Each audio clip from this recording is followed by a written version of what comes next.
everyone, and welcome to the Women's Leadership Symposium. My name is Santiago Gubitosi, and I'm the Vice President of the Leadership Commission. Today, March 4th, we are celebrating women's leadership roles in our community. Tonight, we have the presence of one of the most influential women in the world, Mrs. Dilma Rousseff.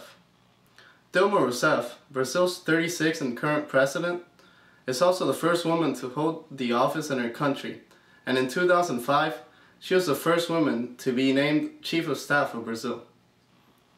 Mrs. Rousseff's story is intertwined with the last half-century of Brazil's history.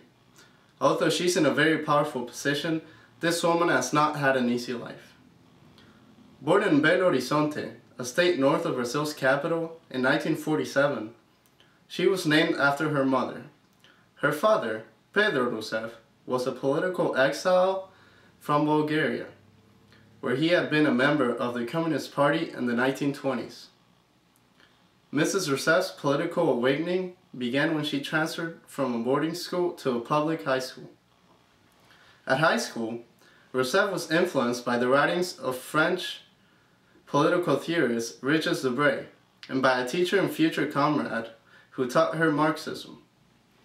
In 1967, Rousseff joined the radical faction of the Brazilian Socialist Party.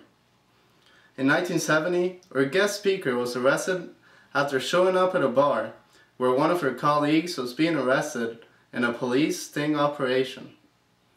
She was in jail for 22 days, where she was tortured with electric shock and other special devices. Her sentence was 6 years of imprisonment and 18 years without political rights. The sentence was later shortened to 3 years, and she was released in 1973. After earning a degree in economics, becoming active in the Democratic Labor Party, and enrolling in a PhD program that was then interrupted, she joined the Workers' Party in 2001, led by Brazil's last president, Lula da Silva. In 2005, Mrs. Rousseff was appointed by Lula as Chief of Staff of Brazil. Last year, in 2011, she became Brazil's first female president. Mrs. Rousseff has a great reputation for delivering influential speeches. Her opening speech at the United Nations General Assembly, where she stated that the 21st century was the century of women, is one of them.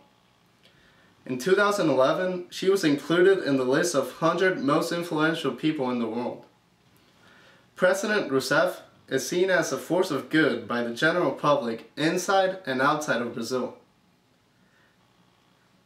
Brazil is currently recognized as one of the world's superpowers, and she has had an enormous influence on this. So please, help me welcome our great guest speaker, Dilma Rousseff.